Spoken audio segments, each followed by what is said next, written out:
Nós estamos falando esse mês sobre família, porque nós cremos na família, projeto de Deus, e hoje é a última terça-feira do mês, então nós vamos continuar falando de família. E o Salmo 84, versos 5, 6 e 7, diz assim: como são felizes ou bem-aventurados os que em Ti encontram força, Senhor, e os que são peregrinos de todo o coração. Ao passarem pelo vale de Baca, fazem dele um lugar de fontes. As chuvas de outono também o enchem de cisternas. Prosseguem o caminho de força em força, até que cada um se apresente a Deus em Sião. Amém? Vamos ler de novo a partir do verso 5, vamos ler os 3 versículos novamente, para isso ficar bem registrado na nossa mente. Como são felizes os que em Ti encontram força, os que são peregrinos de todo coração. Ao passarem pelo vale de Baca, fazem dele um lugar de fontes. As chuvas de outono também o enchem de cisternas. Prosseguem o caminho de força em força, até que cada um se apresente a Deus em Sião. Amém? Meus irmãos, a passagem que nós lemos é uma passagem interessante porque fala de algo parecido com a nossa vida. É um salmo que fala da peregrinação do povo de Israel, quando eles iam ao santuário em Jerusalém, no Monte Sião, e ali estariam diante do Senhor. É interessante que o processo é deserto. Se você for um dia em Israel, conhecer a região onde está a nação de Deus e onde Deus escreveu algumas histórias, você vai ver que é uma região extremamente árida, é uma região deserta. As pessoas saíam de várias localidades fazendo a sua peregrinação. Hoje, quando você vai lá, você ainda vê muito verde, mas sempre debaixo das árvores em Israel, de qualquer plantação, você vai ver encanamento. Você vai ver mangueirinha espalhada por todo o território de Israel, justamente pelo fato que eles desenvolveram uma técnica de irrigação fantástica, maravilhosa. Mas fora isso, sem os caninhos passando, é deserto. As pessoas, elas passavam pelo deserto e antes de chegar ao Monte Sião, passavam por esse vale de Baca, conhecido como Vale das Lágrimas, e lá elas tinham algum refrigério nas fontes antes de chegar ao Monte Sião. Pastor Lediel, o que isso tem a ver com a gente? O que isso tem a ver com família? O que isso tem a ver com a nossa vida? Vivemos desertos familiares também. Nos desertos familiares encontramos alívio no Senhor, fontes no Senhor, e celebramos a Deus em vitória no Monte Sião, na presença do nosso Deus. Por que eu estou falando a respeito disso? E o tema da mensagem vai ser justamente sobre os desertos familiares, vencendo os desertos familiares. Você ouviu o mês inteiro aqui a respeito de família e vai continuar ouvindo, porque família é um dos fundamentos da nossa fé. Acreditamos em família como projeto de Deus. E sabemos que o nosso adversário luta para tirar isso do foco das nossas reflexões, para que isso prejudique sim a nossa família e consequentemente a nossa vida. Antes de ontem, nós encerramos a lição de escola dominical e o versículo que nós lemos aqui, né, na revista, em Hebreus capítulo 12, verso 1 e 2, dizia assim: portanto, nós também que estamos uma vez rodeados por uma tão grande nuvem de testemunha, livremos-nos de tudo que nos atrapalha, do pecado que nos envolve, corramos com perseverança a corrida que nos é proposta, tendo os olhos fitos em Jesus, autor e consumador da nossa fé. Quando nós falamos de família, nós podemos olhar para a Bíblia e nós estamos cercados por uma nuvem de testemunha. Nós olhamos para o lado, nós estamos cercados por uma nuvem de testemunhas. Aonde nós olhamos, nós vamos encontrar famílias que receberam, sim, uma intervenção de Deus, tanto no passado quanto no presente, e conseguiram desfrutar daquilo que Deus planejou. Quando nós paramos para analisar essas histórias, nós sabemos que Deus guiou toda a escritura desses livros, dessas histórias, para que chegasse aos nossos dias de uma maneira fiel. Nessa última ida que eu fui a Israel, eu tive a oportunidade de ir lá no Mar Morto.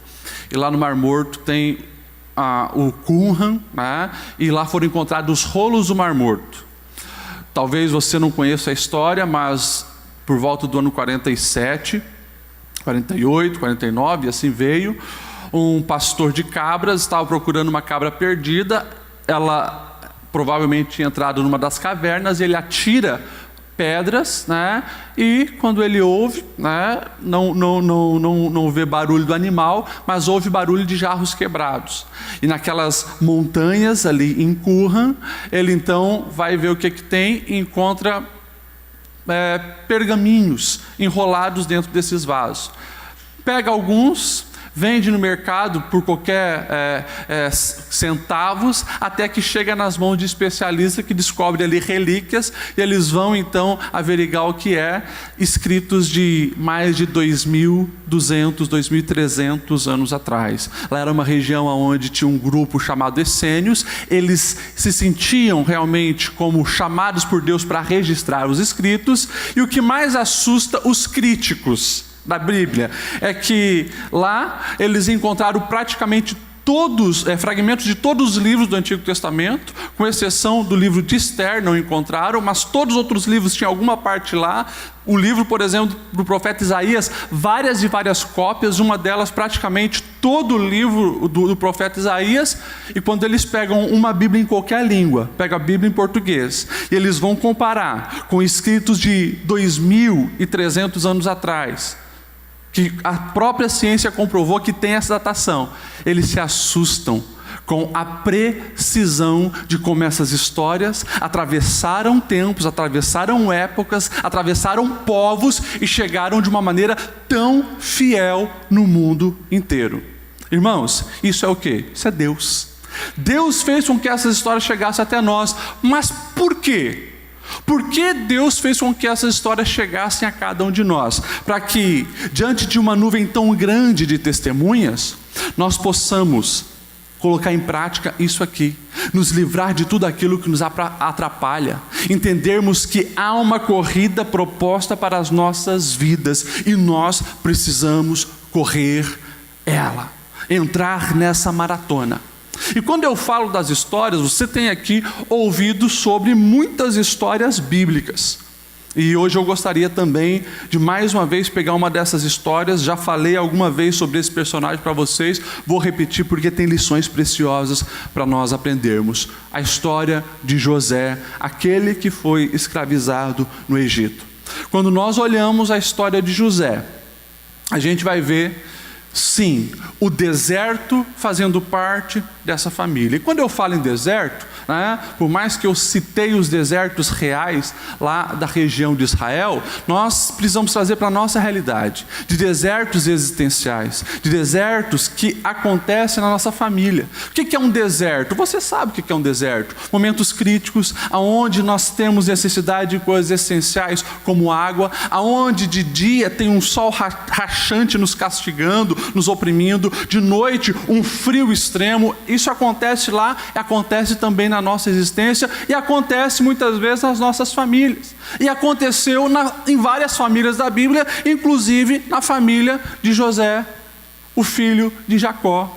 Nós vamos ver José, ele nascendo numa família que reproduz erros, porque José, ele é colocado em destaque pelo seu próprio pai. O seu pai o diferenciava dos irmãos, claro, era o filho da mulher a qual ele lutou tantos anos para casar, da esposa amada. É o primeiro filho da esposa amada. Consequentemente, ele vem como filho favorito. E aí nós vemos uma reprodução de erro, porque se nós olharmos para Jacó e Esaú, eles também, um era predileto do pai, o outro era predileto da mãe. reproduzindo erros. Nós vamos ver que entre os irmãos Jacó e Esaú havia intriga, havia briga, mas o erro sendo reproduzido. Agora há uma intriga entre José e os seus irmãos. Nós sabemos que pelo fato dele ser o queridinho do papai, desperta ciúme nos irmãos, e os irmãos ficam com aquela gana, e certa vez, quando ele vai procurar os irmãos o pegam e o vende para os ismaelitas, que consequentemente o vende para o Egito. E agora essa família, nós temos um filho sozinho no mundo, nós temos um pai depressivo, angustiado, chorando, pensando que o filho está morto, nós temos irmãos ali mentindo sobre o que aconteceu e sendo corroídos pela culpa. Esse é um cenário traumático de uma família que está passando por um deserto existencial, por um deserto familiar. Quando eu falo em deserto familiar, em crises existenciais, a gente que aconselha pessoas praticamente todos os dias, nós vamos perceber que no sofrimento humano, e ser pastor é isso, ser pastor é lidar o tempo todo com o sofrimento humano, e Deus nos chamou para isso, né? É um peso que Deus nos capacitou para ajudar as pessoas, cuidar das ovelhas, e a gente começa a fazer sempre uma associação, que os maiores sofrimentos da existência humana estão ligados aos seus relacionamentos, geralmente a vida familiar. As maiores dores, as maiores tristezas, se eu pegar os casos mais absurdos de gabinete, de maiores traumas, complexos, angústias e amarguras, estão ligadas com a família. Por isso, desertos familiares. E quando eu falo em desertos familiares, não estou falando só para quem aqui é casado, tem filhos e está passando por alguns problemas. Porque muitas vezes o deserto numa família se instala por vários motivos. Pode ser financeiro, pode ser a perda do ente querido, pode ser um filho rebelde, pode ser um casamento que perdeu o amor, pode ser uma carência muito grande, pode ser sim pessoas que estão morrendo de tanta solidão, pode ser vários fatores, cada um de nós tem os seus desertos. Agora, independente do deserto familiar que nós passamos, eu gostaria de deixar pelo menos 3 coisas bem claras para os irmãos nessa noite, onde nós estamos refletindo sobre os desertos familiares. A primeira coisa, independente qual for o seu deserto, qual for o seu problema, como está o quadro da sua família, que você precisa entender, acreditar e desfrutar, é saber que nos desertos familiares, Deus, Ele continua sendo a fonte de força e graça que nós precisamos. Nos desertos familiares, Deus continua sendo a fonte de força e graça que nós precisamos. Ei, talvez pela proposta humana de sempre se comparar, talvez você acredite que existe alguma família perfeita, mas não existe nenhuma família perfeita. Todas as famílias têm os seus problemas e as suas dificuldades. É bem verdade que alguns quadros com uma maior intensidade do que outros, mas todas famílias têm os seus problemas e as suas dificuldades. Isso não é coisa também só de agora. Por mais que nós estamos vendo um boom, né, no aumento do divórcio, né, no aumento de conflitos entre pais e filhos, mas isso sempre aconteceu.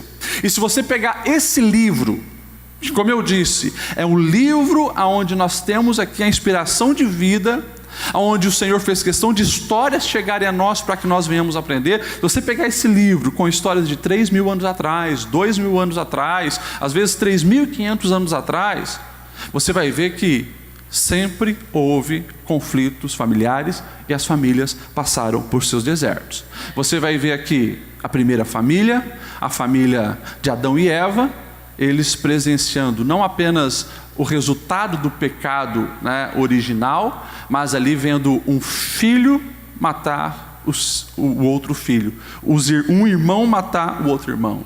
Você vai ver aqui na família de Noé, um filho desrespeitando e desonrando um pai. Você vai ver aqui na história de Abraão, ele se envolvendo com outra mulher para tentar, dar um jeitinho, um plano B no projeto de Deus, e depois você vai ver um pai tendo que literalmente abandonar o seu filho. Quando você vai vendo as histórias, na história de Jacó que nós estamos falando, você vai ver casos absurdos de traição. Não apenas os irmãos traindo o José, mas você vai ver um dos filhos tendo relação sexual com uma das concubinas de Jacó. Quando você olha para esse livro, você vai ver um homem de Deus, profeta de Deus, chamado Samuel, tendo filhos rebeldes. Eli também tendo filhos rebeldes. Você vai ver o homem segundo o coração de Deus, Davi, adulterando. Você vai ver o homem segundo o coração de Deus, Davi, sendo um péssimo pai, onde teve na sua família uma filha estrupada, um filho estuprador, um filho assassinado, um filho assassino. Está aqui, desertos familiares na Bíblia, mostrando que não existe família perfeita. E pasme, quando a gente pega a genealogia do Rei dos Reis, Senhor dos Senhores, Jesus Cristo, e você começa ali em Gênesis 1, isso dá nome por nome, você se assusta. Se a gente pegar só as mulheres, e aparece o nome de 5 mulheres na genealogia de Jesus, você vai ver uma tal de Raabe, ex-prostituta de Jericó. Você vai ver uma mulher chamada Ruth, uma viúva que era gentia e portanto idólatra, que depois só vai se render ao Deus de Israel. Você vai ver Tamar, uma mulher que deita-se com seu próprio sogro. Você vai ver Betseba, trai o marido para se deitar com o rei Davi. E você vai ver Maria, que a gente sabe que essa era uma santa mulher de Deus, mas socialmente falando, foi repudiada, e na mente de muitas pessoas era uma qualquer, porque engravidou antes de se casar. Quadros da Bíblia mostrando que não tem família perfeita. Quando a gente fala disso, a gente precisa olhar para a história de José e ver que mesmo aquela família passando por grandes desertos, aquela família sendo impactada por traumas absurdos, José, ele levou a sério isso aqui. Nos desertos familiares, ele não esqueceu que Deus é fonte de força e graça. Mesmo distante de todos, mesmo distante de tudo o que ele conhecia, nós vamos ver José sendo vendido para o Egito, mas lá ele levando Deus para a sua realidade onde ele vivia, e nós vamos ver Deus dando força para José. O texto é bem claro. Quando nós abrimos a Bíblia em Gênesis 39, verso 2, você vai ver justamente essa expressão: e o Senhor era com José.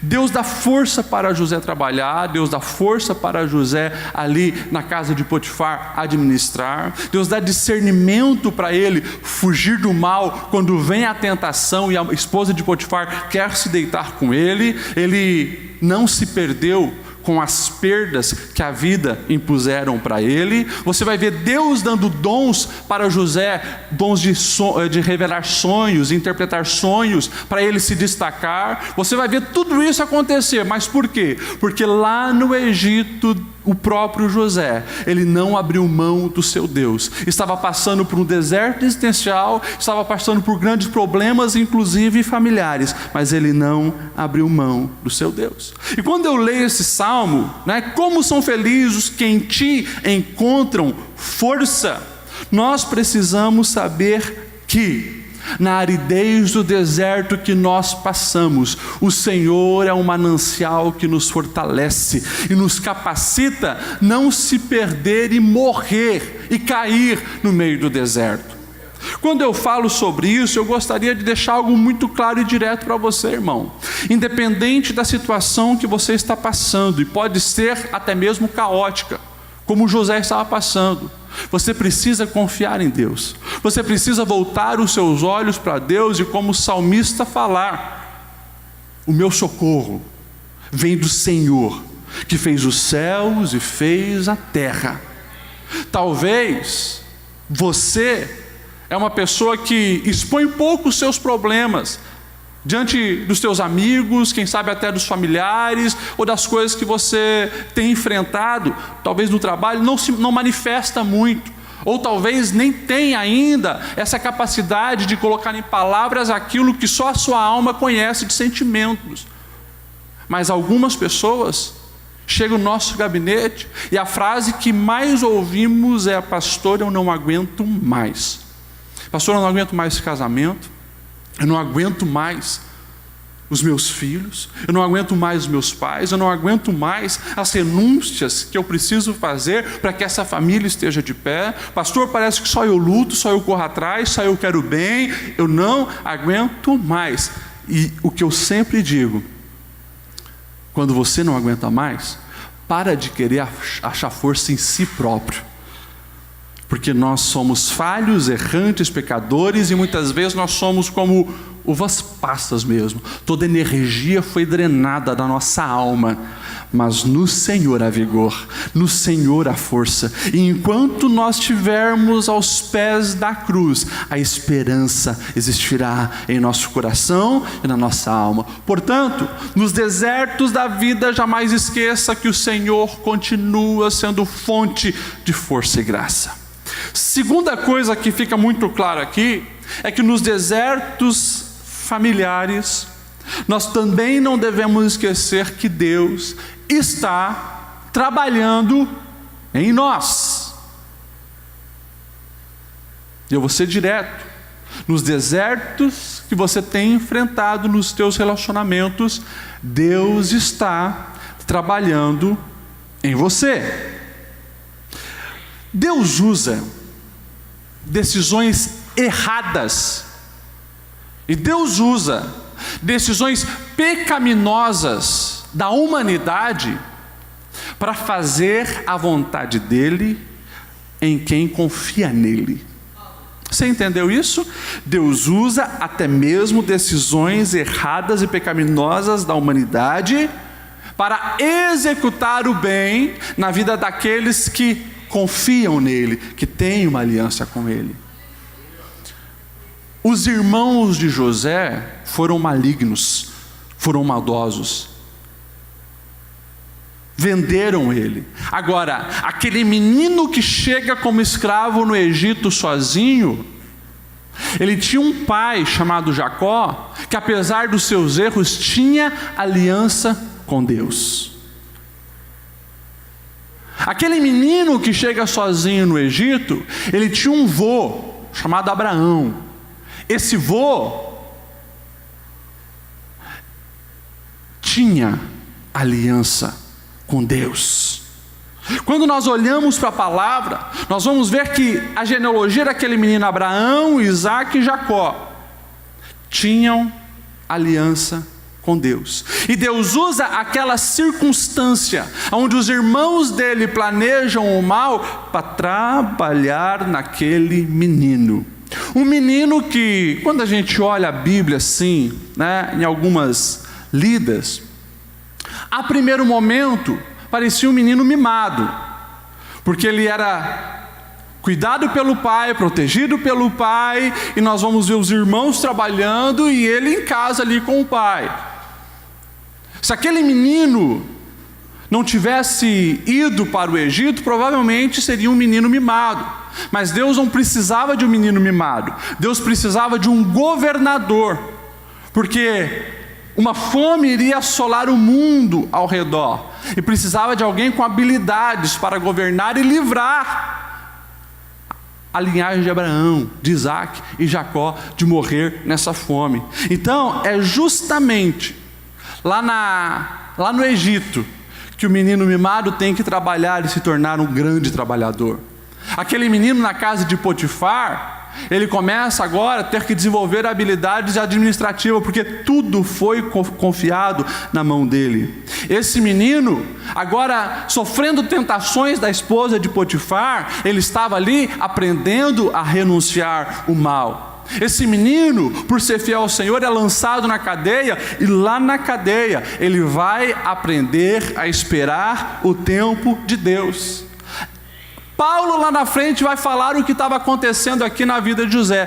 Todas as coisas cooperam para o bem daqueles que amam a Deus. Nas crises existenciais da nossa família, nos desertos familiares, Deus está trabalhando em nós. Claro, é muito fácil pegar a história de José e fazer um resumo dela em 5 minutos. E a gente, ao relatar a história de José, o menino foi vendido pelos irmãos, mas Deus o honrou e colocou o governo do Egito, e ele salvou a sua família. É muito simples dizer isso. Agora, anos se passaram, e entre cada uma dessas frases que eu falei, há muitas lágrimas, há muitas dores, há muito sofrimento. Nós precisamos entender que o processo é doloroso.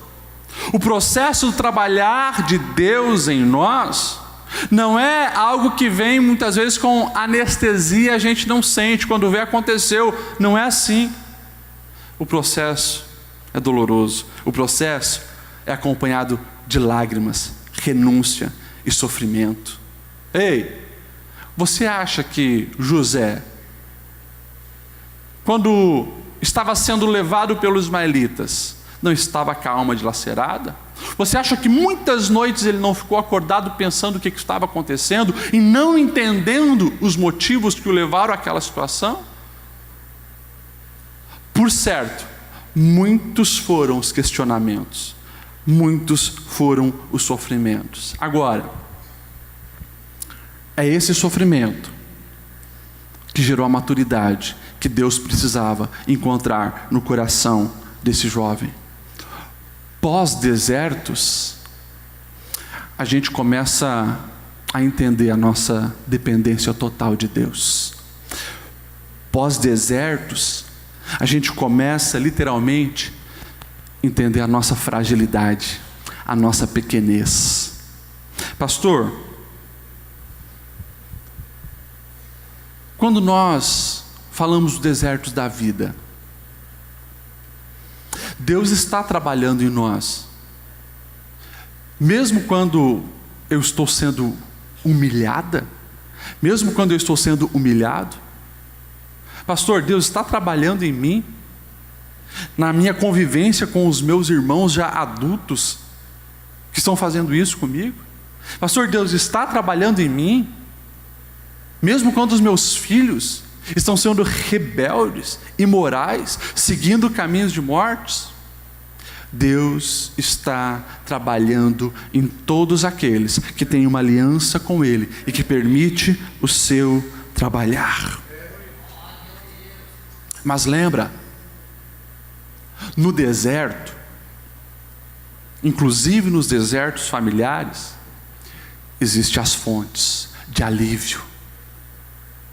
Paulo ele vai dizer aos Coríntios que ninguém é tentado, e é interessante que a palavra tentado e provado é a mesma expressão no grego, ou seja, ninguém é provado além do que possa suportar. E o texto continua dizendo que Deus provê um escape. Daí a gente para olhar a vida de José lá atrás, muitos anos antes de Paulo dizer isso. A gente vai ver que José tinha alguns anos ali no Egito. Ele é honrado, Deus dá filhos. E lá no capítulo 41, verso 51, José vai falar dos nomes que ele escolheu para o seu filho. E ele vai dizer assim: ao primeiro, José deu o nome de Manassés, dizendo: Deus me fez esquecer todo o sofrimento da casa do meu pai. Deus não fez esquecer da casa do pai, Deus fez esquecer o sofrimento da casa do pai. Manassés crescia, preenchia as necessidades do coração de José. Toda vez que aquele menino brincava, sorria, pulava, Manassés, ele se lembrava: o sofrimento passou, Deus está dando graça, força para superar aquilo que eu vivi. Nasce o segundo, verso 52. Diz assim: ao segundo filho chamou Efraim, dizendo: Deus me fez prosperar na terra do meu sofrimento. Deus me fez esquecer o sofrimento e Deus me fez prosperar na terra do sofrimento. Quem fez? Deus. No meio dos sofrimentos, no meio das rebeldias de filho, no meio das crises conjugais, no meio do desprezo familiar, no meio das traições que acontecem num lar, quem tem aliança com Deus? Deus está trabalhando e o Senhor está fazendo, está agindo, está te lapidando, está te amadurecendo. Às vezes a gente não entende o trabalhar de Deus nos desertos familiares que nós vivemos. E quem não passa na prova, muitas vezes tem que fazer ela novamente. Tudo isso porque nós temos uma veia pecaminosa em nós desde o Éden, de procurar transferir as culpas. Deus, a culpa é tua, porque tu me deu essa mulher, ela que me deu o fruto. Eva, Deus, a serpente me enganou. A serpente vai virar para o lado, já não tinha mais ninguém, daí ela recebe a culpa. A gente tem o costume de terceirizar. Mas antes de perguntar o culpado, quem é o culpado, antes de apontar os dedos querendo ver da onde está vindo a fonte dos problemas, a gente sempre precisa fazer essa pergunta: o que Deus quer fazer em mim com o que está acontecendo na minha casa? O que Deus quer me ensinar nesse deserto que eu estou passando na vida financeira da minha família? O que eu preciso aprender nesse tempo que eu estou vivendo?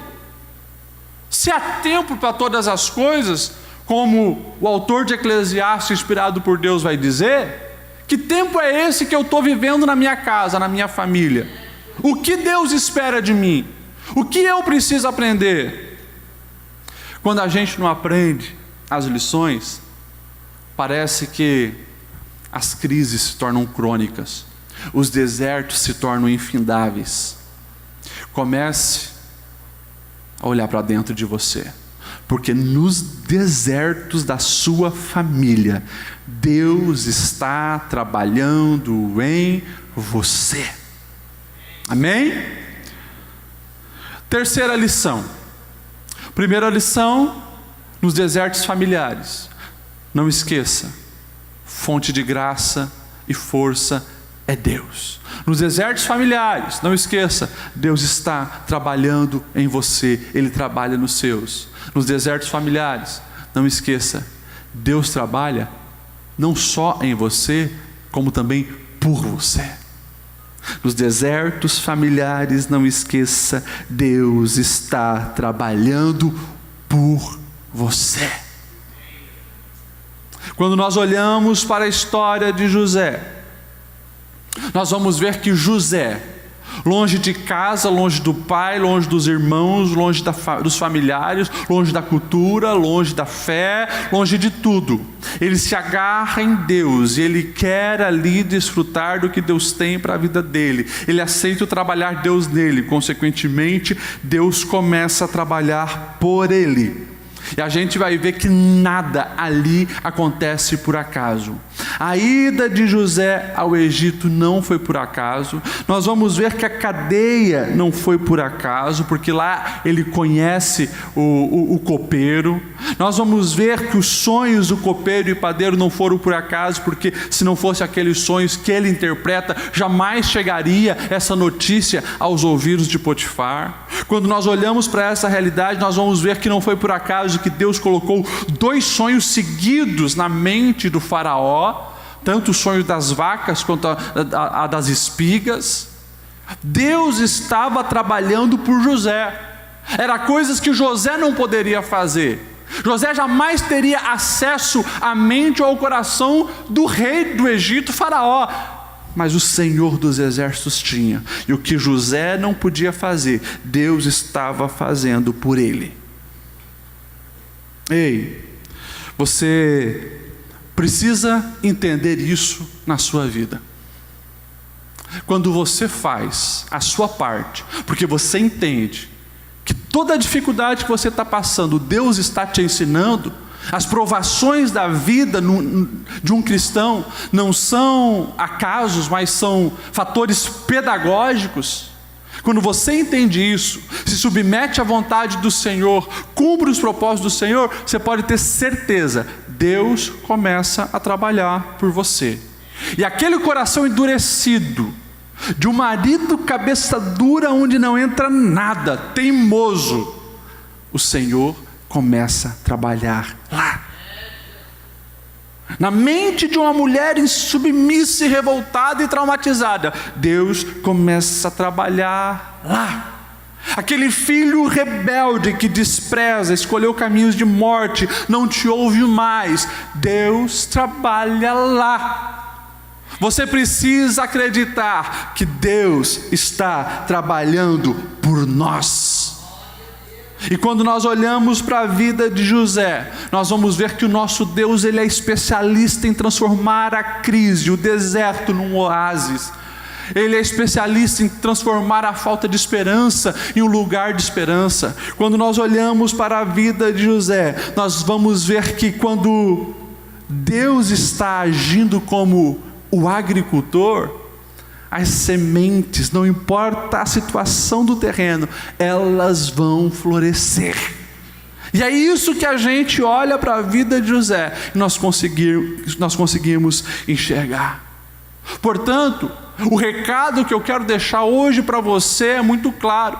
Talvez você passou esse mês ouvindo sobre família, ouvindo dicas muito práticas de como exercer realmente o seu papel dentro da sua família, o que você pode fazer pela sua família. E eu finalizo essa série de reflexões na terça-feira dizendo para você entregar sua família ao Senhor, confiar nele, porque o mais Ele vai fazer.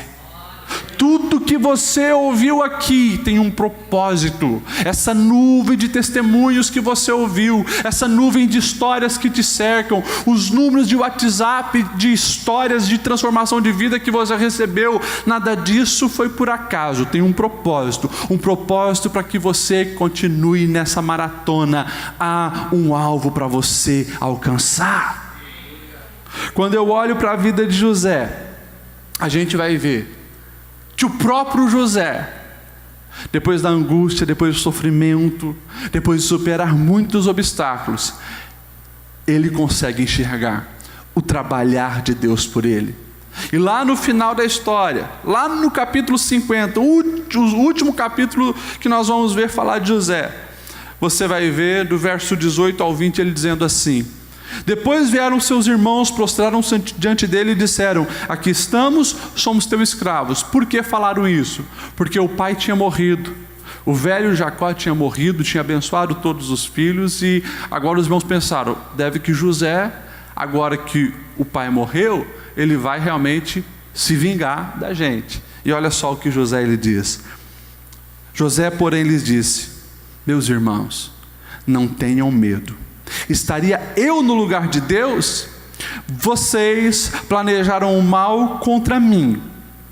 Os irmãos planejaram o mal contra ele, mas Deus tornou esse mal em bem, para que hoje fosse preservada a vida de muitos. Por isso não tema, eu sustentarei vocês e os filhos de vocês. E assim ele tranquilizou seus irmãos e lhe falava amavelmente. Isso salta aos meus olhos. Mas Deus tornou o mal em bem. Ei, eu não sei a situação da sua família atual, não sei a situação da família onde você cresceu. Eu sei que, como nós temos atendido uma série de pessoas, nós estamos vendo uma geração traumatizada, uma geração machucada, uma geração desacreditada em família, desacreditada no casamento, desacreditada no perdão, desacreditada no amor dentro de um lar. A minha palavra para você é: volte os seus olhos para o Senhor, firma a tua fé nele, acredite em família, e sim, se você tem uma aliança com esse Deus, até mesmo o mal que te fizeram, até mesmo os traumas que te causaram, lance aos pés da cruz, que o nosso Senhor, Ele quebra maldições e transforma tudo isso em bem. Quando a gente olha para o finalzinho da vida de José, e nós vamos ver, antes de Jacó morrer, ele chama todos os filhos e faz uma prática ali que era comum. O homem, quando ia morrer, chamava os seus filhos para abençoá-los. E nós vamos ver no capítulo 49, quando ele vai falar de José, ele estende a mão sobre José e ele diz: José é um ramo frutífero, olha isso, que está junto às fontes de água. Os muros se levantaram, mas ele ultrapassou os muros. Irmãos, isso é fantástico. Isso fala de alguém que resolveu não ser vítima das circunstâncias. Isso fala de alguém que é uma semente que foi plantada, mas não foi plantada junto a homens, não foi plantada junto à ciência, junto ao dinheiro, junto ao poder humano, foi plantada junto às correntes de águas de fonte eterna. Deus estava lá. Os muros se levantaram para impedir que aquela planta crescesse, mas aquela planta, ela estava recebendo a nutrição devida, ela conseguia ultrapassar as barreiras, ela conseguia ir por cima dos muros e frutificar. Isso é o que Deus deseja para mim e para você. O diabo tem dito que você não pode, que você não consegue, que a tua família não tem jeito, que essa crise vai te destruir. Ei, mas o Senhor hoje, Ele te alerta, dizendo que se você estiver plantada nele, junto das fontes dele, bebendo dele, você vai conseguir superar os muros que se erguem ao seu redor. Eu queria que você se colocasse em pé. Eu quero finalizar com mais uma palavra de fé e vitória sobre a sua vida. Aquilo que o profeta Isaías vai dizer no capítulo 40, verso 28 em diante. Ele faz duas perguntas. Eu quero que você traga isso para a realidade do deserto familiar que você está vivendo. E a primeira pergunta que ele faz é: ei, será que vocês não sabem? A segunda pergunta é: será que vocês nunca ouviram falar? E ele deixa a expectativa no ar. Sobre o quê? Do que esse profeta está falando? Ele vai dizer: o Senhor é o Deus eterno, o Criador de toda a terra. Ele não se cansa e ele não fica exausto. Sua sabedoria é insondável. Ele é quem fortalece o cansado. É Ele quem dá grande vigor a quem está sem forças. Até os jovens se cansam e ficam exaustos, os moços tropeçam e caem, mas aqueles que esperam no Senhor renovam as suas forças, voam alto como as águias, correm e não ficam exaustos, andam e não se cansam. O Senhor é o renovo que nós precisamos para continuar crendo em família, lutando pela família, lutando pelo casamento, lutando pelos filhos, lutando por aquilo que tem valor eterno.